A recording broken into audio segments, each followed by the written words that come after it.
Hey guys, welcome back to the channel. Today I have a couple crazy Reddit stories to talk about while playing on my survival Minecraft world. Before I get started, can I get a quick vibe check? How are you doing on this fine day? Hopefully, you're doing amazing. If you aren't having the best of days so far, hopefully I could change that. Even feel free to leave a comment. I and other viewers will make sure to converse with you. From the last episode, I started a new world, did all the beginner things like collecting wood, coal, and iron. We even left off at a village, as you can see here.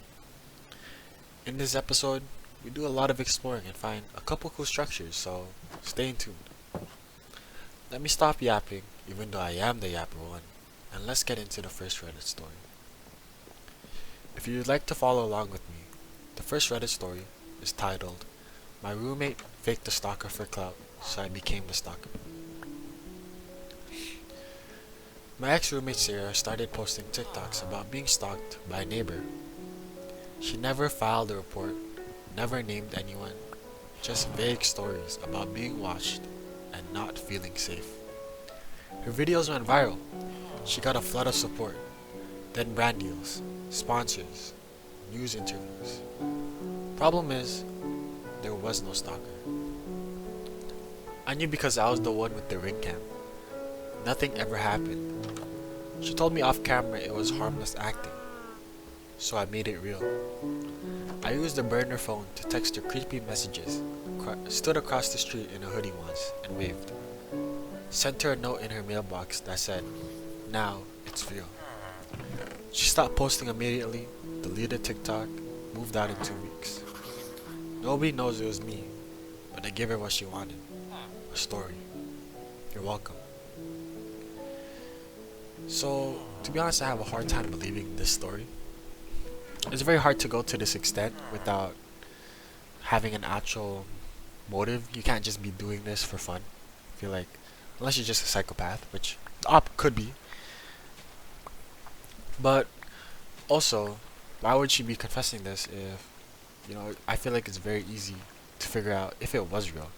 You know, apparently she got brand deals, sponsors, and news interviews, so you could just do some reverse searching and probably find her. But that's besides the point. If you ever come into this situation, I think it is quite the obscure situation, but yeah, I would move out definitely too if I felt like someone, or not felt like, if I knew someone was stalking me and I didn't know who they were. So, moving out, deleting TikTok, stop posting immediately, these aren't things that are over exaggerated. These are countermeasures that you have to take if you are in that situation. Let's go ahead and read what some of these replies say. One reply says, "What the fuck? What the fuck? What the fuck? I can't believe what I even read. How did you even get a burner phone and why the heck did you do it? I have so many questions." Exactly my thoughts. Why did you do it? Another reply says, "Then brand deals." Wait, what? Which brands? And then a couple replies to that says, 9 out of 10 stalkers prefer Nike brand hoodies for the ultimate in-stocking fashion and comfort. And yeah, I definitely get this. Like, what brand deal is sponsoring someone who talks about being stalked, right? That's just quite an odd brand deal, but what do I know? Maybe I'm missing something here. Maybe this is real. Maybe I'm just doubting, and if it is real, I do apologize to the Sarah in this story. Anyways, let's move on to the next story. So if you wanted to follow along again, the title of this story is, "I accidentally went on a date with someone who thought I was their other Tinder match."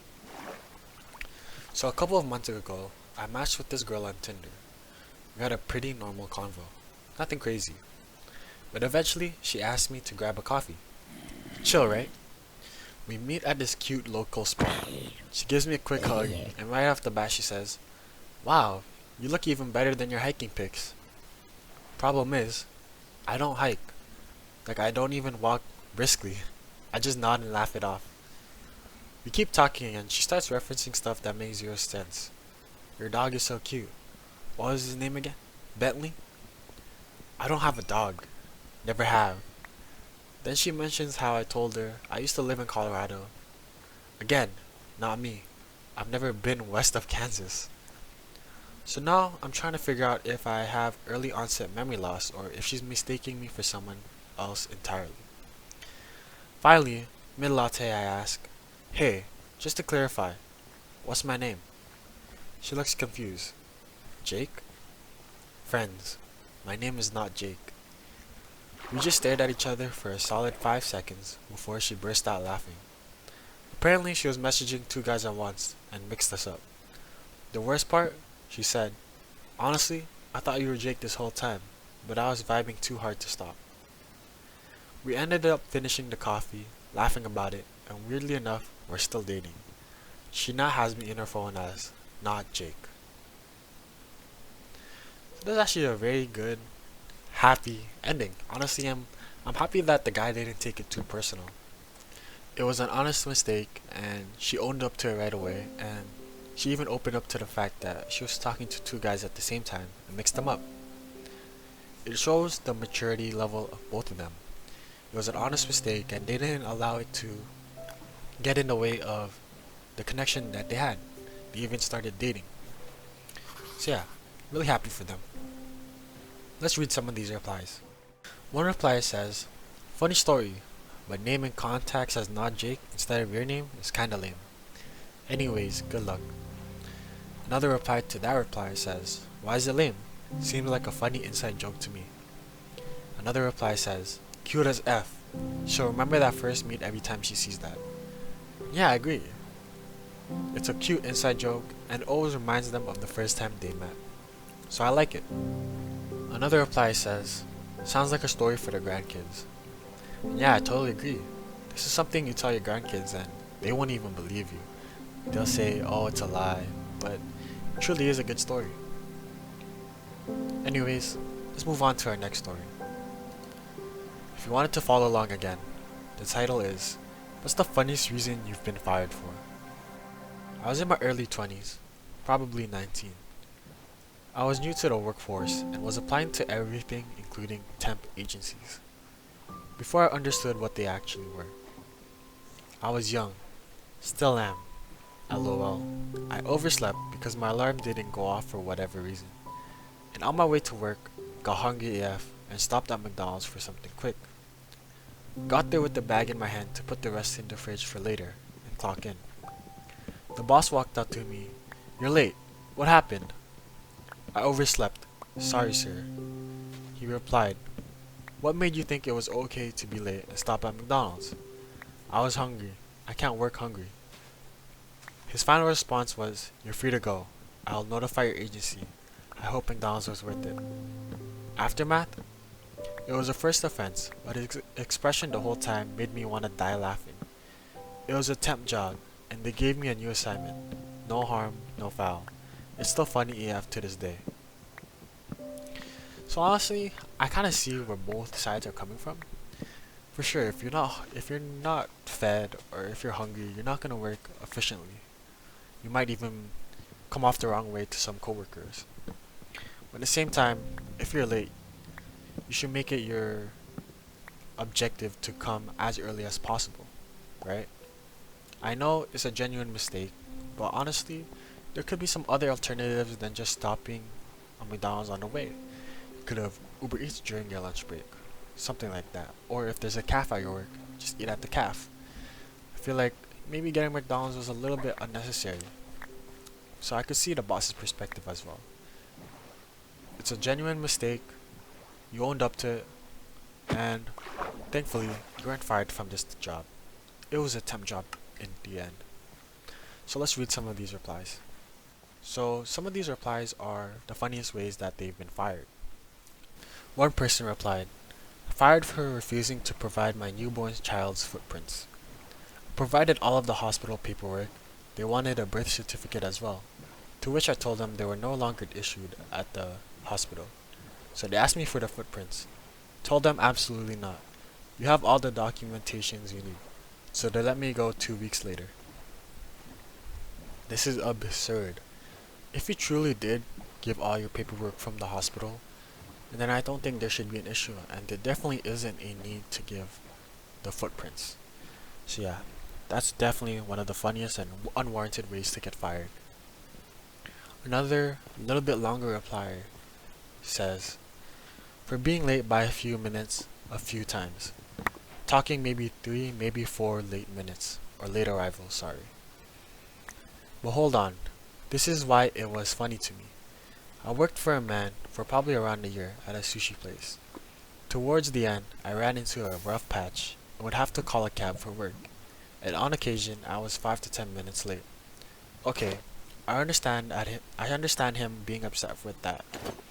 If he wasn't the same man who would sleep through the first half of the business hours and leave his serving and kitchen staff sitting outside waiting for him for hours. No communication, no calls, no texts, and no apologies when he finally arrived. We opened at 10 a.m. Staff had to be there at 9. More times than I can count, he would show up at 3:30 to 4 p.m. My entire shift. Multiple Yelp reviews shaming him by patrons for not being open and leaving us outside, etc. when they came for their meals during the day. So when he fired me after a busy shift, where he had me help him with a bunch of managerial tasks for being an unreliable employee, I couldn't help but laugh. Also, this man had us deleted high dollar tickets paid in cash and tip him out 30% of our tips. I was almost certain I was fired because he knew himself as well as other staff, all who were promptly fired for ridiculous reasons immediately after me, were on to his scheme. Shortly after, his partner, who held a greater percent of ownership, parted ways with him as well. So someone must have tipped her off as well. I just remember him saying, I don't know, maybe I'm a bad manager, and me laughing and saying, yes you are. Yeah, that is quite hilarious. It's okay to be mad at an employee for being late, but when you're 5 to 6 hours late, yourself as a manager, yeah, that's unwarranted for sure. You can see here I almost died actually in Minecraft, and I actually had to sleep in the middle of the ocean because this ocean wind almost killed me. I was left on, I believe, 3.5 hearts. Them tridents are not a joke. But yeah, I don't know. I'm not really sure how to loot these efficiently, so I was kind of just like going in there and doing whatever. But yeah, anyways, going back to Reddit, that is definitely an unwarranted way to get fired. Anyways, let's move on to the next story. This story is titled, I gave a whole presentation to the wrong Zoom room and no one stopped me. I was doing a virtual training for new hires at my company. I'm not a public speaker by any means, so I was very prepared. Slides rehearsed, script written, viewing practice transitions. Click the link at 9 a.m. sharp. A bunch of faces pop up. I say hi, they wave back. We're off to a good start. I launch into my intro. Welcome to the onboarding session for our new marketing team members. Silence. Weird. I keep going anyways. 10 minutes in, someone types in the chat. Y'all, I had been so enthusiastically teaching salespeople about marketing strategies, with graphs and acronyms. I stopped, apologized, then, because I had no dignity left, I said, well, maybe you'll end up switching departments one day. They laughed, I logged out, and screamed into a pillow. I would like to mention that this specific story was marked fiction, so this didn't really happen to the poster. But I feel like this situation is a lot more common than people would probably think. Maybe not in the same way that the poster presented the story, but there are definitely a lot of times where people just present the wrong thing to a group of people in a Zoom or Google Meet. It's just natural. I make sure that this never happens to me because this is very embarrassing. But yeah, let's read some of the replies. I believe these replies are real situations from real people. The first reply says, as a substitute teacher, I had this happen to me. The teacher I was working with told me that I need to go into a kindergarten classroom and teach the students about particular letters.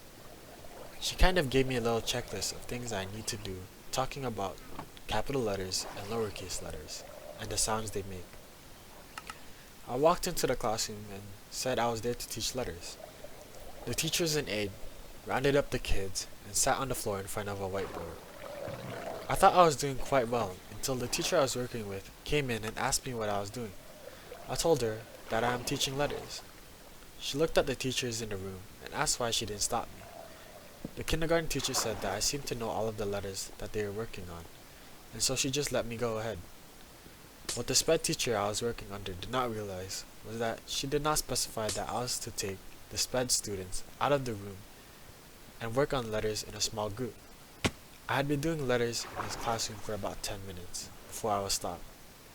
That's been over 15 years ago and still makes me cringe. Honestly, it was an honest mistake.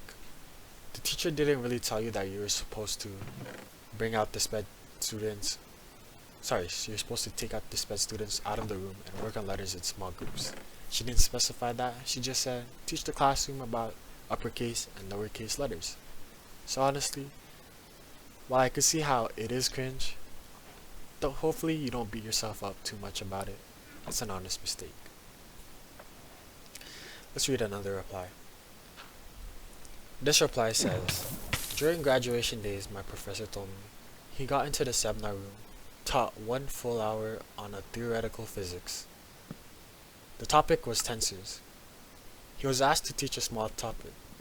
He thought, let's go into a highly focused topic. After an hour, one person raised a question. Wished to know what is the meaning of that word tensor. That's when he realized he was talking to medical doctors, not the doctors of theoretical physics. Now that's just embarrassing. How could you mix up doctors like medical doctors and doctors of theoretical physics, like an upper education? That's a hilarious mistake. Let's go on to our final story here. And our final story is titled, My Mom Bought Expensive Glasses That Nobody Used, Not Even Her. When I was a kid, my mom had bought a set of glasses to put in the cup section of our pantry. And one day, my little brother broke one of these glasses by accident, and my mom was mad. Not mad enough to ground him, but mad enough to give him a mini lecture. So she banned us from using the glasses. But that really made me think about the logic behind the decision of buying them. These were expensive glasses, and I don't think the price was justified because the only thing special about them were they looked magenta and had concave dots scattered around. But my mom didn't use them. Not at all. Now you may be thinking, oh, she might have used them when her friends came over or something. But she rarely had friends over. I never saw if they had used these glasses when she had friends over, because I was kicked out of the living room along with my little brother. Anyways, those glasses sat around unused for ages, and they just took up space. Glorified paperweights, if you will. The thing is, all of us got a mini lecture. Even my older brother, who wasn't even in the room when it happened, had to get yelled at. Now for compensation, one time I was at my dad's house. He was the type to not get mad at us for something unless we really deserved it. Sometimes we left cans or glasses around the house, which he didn't mind, unlike my mom, who regularly yelled at us because we were leaving her house as a pigsty. Anyways, one time my stepsister broke a glass she had left in her room, and my dad got mad at nobody, not even her. Safe to say I was pissed, and now we had an entire section of our pantry dedicated to glorified paperweights. Well, honestly, whose mom isn't like this? Like, I remember many times, I can't think on top of my head, but there's probably many items in the cupboards or even in my room right now that I have bought and spent money on, and I haven't even touched since putting it in my room. I don't know why. It might be human nature. But yeah, I don't think the mom being this mad was really justified. I mean, she doesn't even use it, and if she did use it, I guess it would be another thing, and it would make a little more sense why she would be mad. And the only reason she would be mad is because it's expensive, but it's not being used at the same time. One of the replies says, classic mom move, fancy things just for looking at. And then another person said, guess those glasses were strictly for display, not hydration. And they're right. Anyways, that's all the stories I have for today. If you guys enjoyed, make sure to leave a like, maybe even comment, maybe even subscribe if you want to. Hopefully, I'll see you in the next video. Anyways, have a good rest of your day.